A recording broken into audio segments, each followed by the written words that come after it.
Hi, and welcome to this overview of historical romance new releases from March of 2023 that I actually read.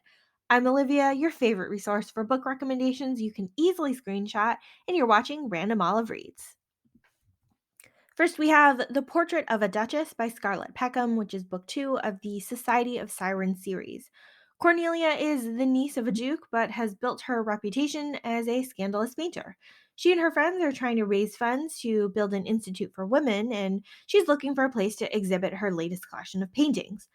One seemingly random day, her uncle's heir, Rafe, and now the Duke himself, comes to visit her to inform her of her inheritance, which depends on her being married. The surprise here is that she's already married to Rafe, and he suggests they go public with the marriage so that she can claim her inheritance. What happens after that is a non chronological story of how they ended up married in the first place and then how they ended up estranged in the last 20 years. I mostly kept reading because I wanted to find out what happened to cause the estrangement, but the story itself wasn't terribly interesting. Rafe is a smushy cinnamon roll kind of fellow who falls in love too freely and scares off all his partners with his enthusiasm.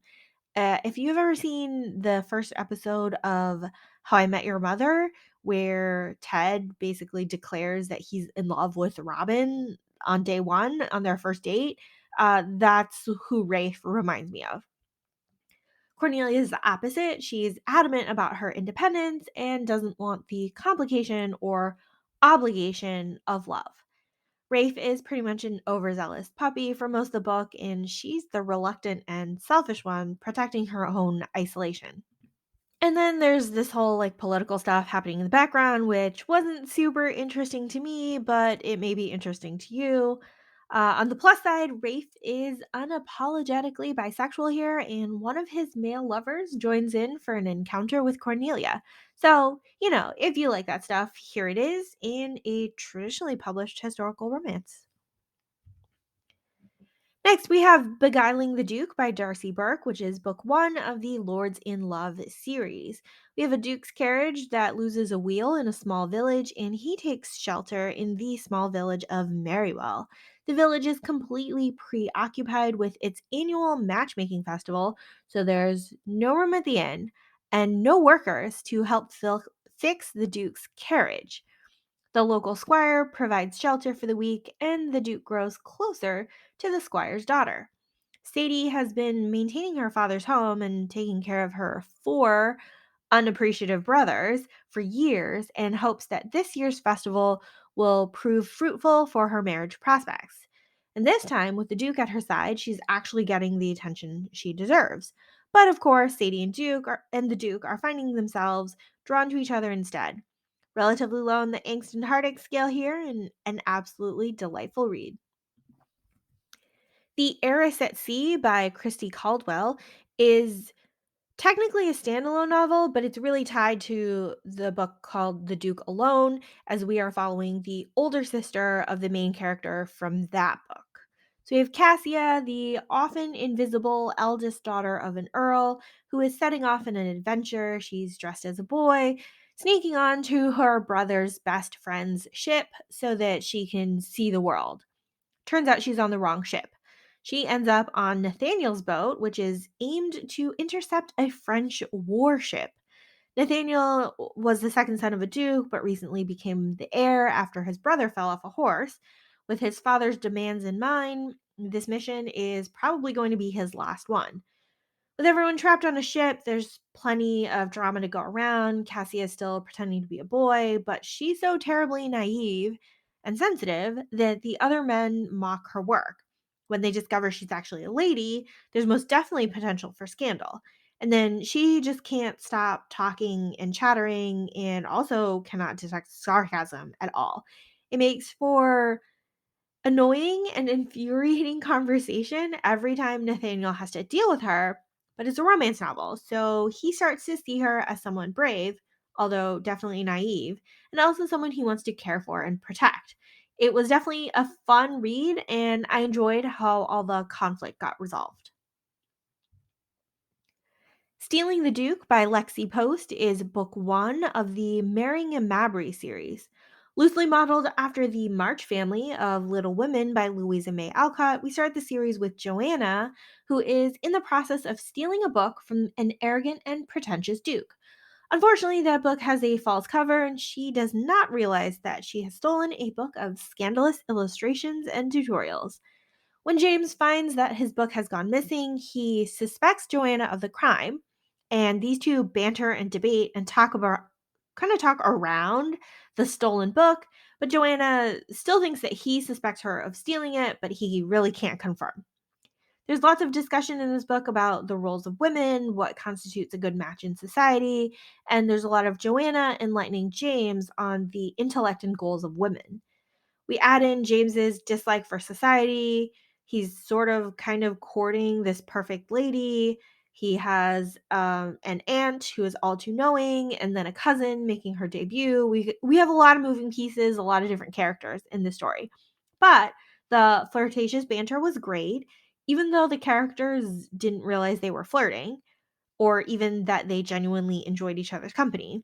Definitely looking forward to reading about the rest of the Mabry clan in future books. Music for the Duke by Alexa Aston is book 2 of the Suddenly a Duke series. We have a tragic prologue for Fia, where she's a 6-year-old girl being tormented by her cousin and the heir to her father's earldom. Many years later, we see the shocking and tragic demise of Henry's grandfather and father within the same day, making him a duke. A year after that, they both somehow make friends with the now married Duke and Duchess from book 1 of the series, who assist in getting Fia out of her cousin's house and assist Henry in wooing the girl.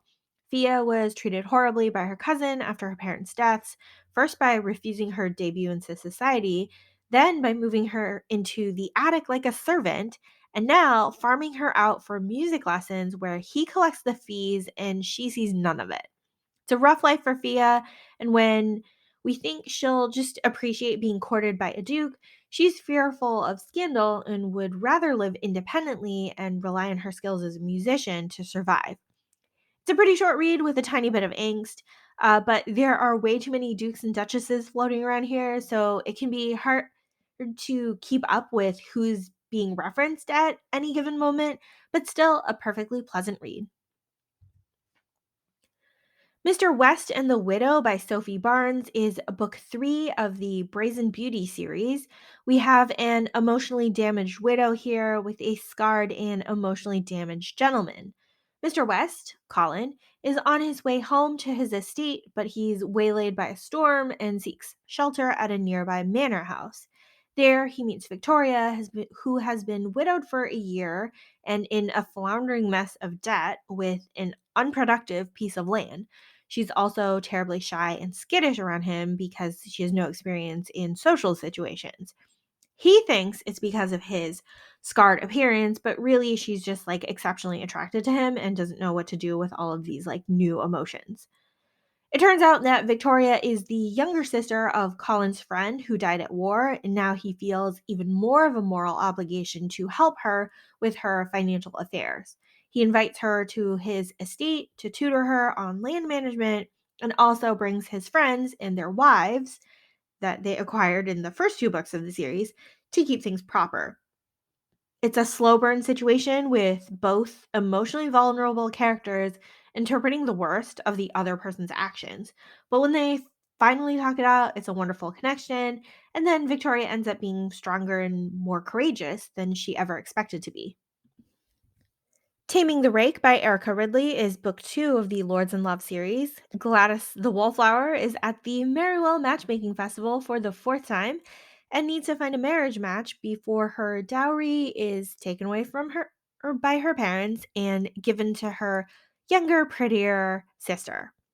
She finds herself kissed in the garden, and she totally expected that man to come calling the next day to propose, but he never shows up. She was spotted in that disheveled state, so now she's publicly ruined. Her family cuts her off completely, and she has to survive on her own. 5 years later, she returns to Merrywell to find the man who ruined her and seek revenge. But he's a lot less rakish than he seemed before, and Gladys is most definitely at risk of falling in love.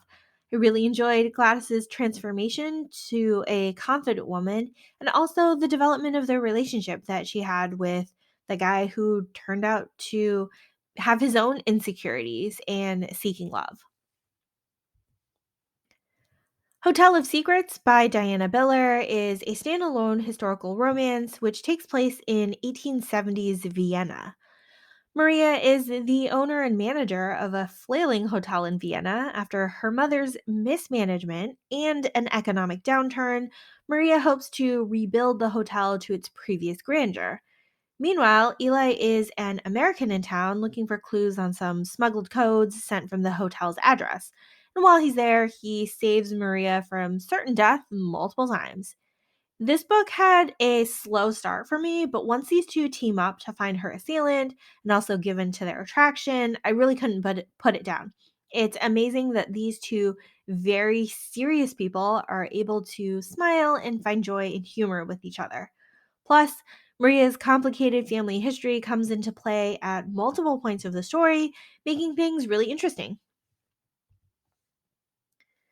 The Prospector's Only Prospect by Danny Collins is a historical romance set in pre Civil War America, and it appears to be a standalone novel. Divorced and disgraced with nowhere to go, Marigold sets off to marry a stranger. Her sister had been set up to be a mail order bride but found another suitor, so Marigold takes her place instead and travels west. When she arrives, Virgil is angry to find a stranger instead of his bride, but takes her home anyway to keep house and take care of his three children. They bicker and argue, but it's clear that Marigold is good with the kids and adapts well to her primitive surroundings. It's definitely a slow burn romance with lots of missteps, mostly from Virgil, but the writing is refreshingly humorous and you'll appreciate the competence from both parties and a willingness to work together. I had a great time reading this book. I can't wait to see more from this author in this setting. A Kiss in the Moonlight by Cathy Maxwell is book one of the Gambler's Daughter series. Three sisters in Ireland are at the mercy of their cousin who wants to marry them off to the most convenient person around. Middle sister Dara has a plan though: send the oldest Gwendolyn to gamble and win enough money for the three of them, plus their great aunt, to go to London and find titled husbands. Sounds easy enough, right? Through a couple of chapters told from Gwendolyn's point of view and also an investigator named Steele's point of view, we see how the money is won and the women are on their way. Dara wants the best for her sister, so sometimes she comes across as managing and stringent, much to her younger sister Elise's dismay. She tries to warn off Elise's suitor Michael since he's not titled and she's agonizingly attracted to him herself. Dara feels less beautiful than her sisters and knows that she doesn't really have a chance with him. She's so focused on making sure that her sisters have good matches and that they can escape their terrible cousin. Meanwhile, Michael is investigating some sort of embezzlement scheme, but the plot there is only shallowly discussed. At some point, Dara finds herself in a compromising situation, and Michael is the one to rescue her, which causes a rift between Dara and Elise. The romance between the two didn't feel terribly developed enough for them to have fallen in love so quickly, especially after all the bickering and arguing that they did from the start. I am curious to see how the stories for the other sisters work out, though. Yours Truly, The Duke by Amelia Gray is book one of the Say I Do series. We start here with one of the silliest reasons for a marriage of convenience, which is an inheritance related reason. Our Duke Wyatt has just been informed that he needs to marry within 7 days to keep the property that his grandmother left for him. Not to worry though, his solicitor has already found him a bride. Frederica is in a custody battle with her cousin over the guardianship of her sister's orphaned children and needs a husband to bolster her cause. When the Duke shows up at her house to offer marriage, she is completely stunned and would rather have had more time to consider the proposal, but they're on a time crunch, so she accepts. Along the way, we find that Frederica is the strict caregiver, expecting proper behavior from the children, but mostly so she doesn't get the kids taken away from her. And Wyatt is the one who wants to see the kids rambunctiously playing. These two are constantly bickering from their opposing views on child rearing, plus misinterpreting each other's words anytime they're speaking. It was a fun book to read, and I will definitely be reading more from this author. What Happens in the Ballroom by Sabrina Jeffries is book 2 of the Designing Debutante series. We have widowed Eliza, who knows that her late husband, who died in battle, was basically a waste of space, but we really hit it home here in this book. Nathaniel, an earl and her husband's best friend, has tasked Eliza and her sisters with polishing up his young widowed ward for the marriage mart. However, we suspect early on that the ward and her 2-year-old son are not exactly as they seem and may be holding on to some major secrets there. The romance part of the story was relatively uncomplicated, with Eliza and Nathaniel falling easily into lust embraces and an affair. The main issue here is that Nathaniel is keeping secrets from Eliza, and Eliza is unwilling to trust a man after being treated poorly by both her father and her late husband. Overall, this is an enjoyable book, even if you were to guess those secrets for yourself. The Scandalous Ladies of London is a new series by Sophie Jordan. Book 1 is The Countess. Miserably married Countess Gertrude, otherwise known as True, is launching her daughter into the marriage mart this year, but her scapegrace estranged husband is willing to sell her off to the highest bidder. A wealthy inn and hotel owner, Jasper, is looking to marry a titled and distinguished lady, so he entertains the thought of courting the young debutante until he meets her mother and is drawn to her instead. There's loads of drama here, and the introduction of a female friend group consisting of a miserably married Duchess, her courtesan turned Marchioness stepmother, and True's spinster younger sister. I'm guessing all of these people will have their own books later in the series. This book isn't too complicated on the external plot. We're just dealing with a prim and proper countess denying her desires and feelings and her guilt over wanting her daughter's suitor. And then we have that villainous husband of hers to contend with. Overall, still an interesting start to a new series from Sophie Jordan. Thank you so much for watching this video. Hopefully you'll pick up one of these new releases for March. Links to all the books I talked about are in the description box. Like and subscribe so you don't miss future videos. And you can follow me on Instagram at randomolive.